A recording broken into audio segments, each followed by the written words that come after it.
حضرت مولانا مفتی عبدالرؤف سکروی فرماتے ہیں، ایک صاحب کتابت کیا کرتے تھے جیسے آج کل لوگ کمپوزنگ کرتے ہیں۔ وہ پرانے زمانے کے کاتب تھے۔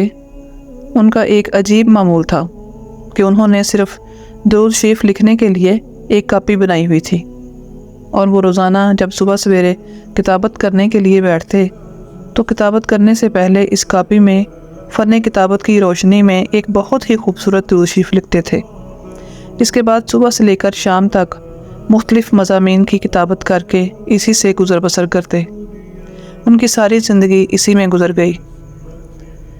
ان کاتب صاحب کے انتقال کا وقت جب قریب آیا تو انہیں آخرت کی فکر سوار ہوئی اور ڈرنے لگے کہ کچھ ہی دیر بعد میں اس دنیا سے چلا جاؤں گا اور آخرت میں پہنچوں گا تو معلوم نہیں کہ میرے ساتھ کیا معاملہ ہوگا، میری بخشش ہوگی یا نہیں ہوگی۔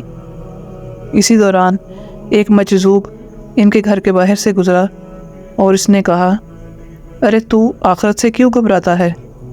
تیری درود شریف کی کاپی اللہ پاک کی بارگاہ میں اور جناب رسول صلی اللہ علیہ وسلم کی خدمت میں پیش ہے، اور اس پر صحیح کے نشان لگائے جا رہے ہیں کہ یہ درود شریف بھی صحیح ہے، یہ درود پاک بھی پاس ہے، اور یہ درود شریف بھی قبول ہے، تو وہاں تو صحیح کے نشانات لگ رہے ہیں اور تو گھبرا رہا ہے۔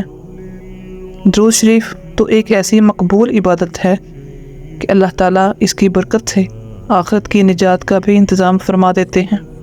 سبحان اللہ۔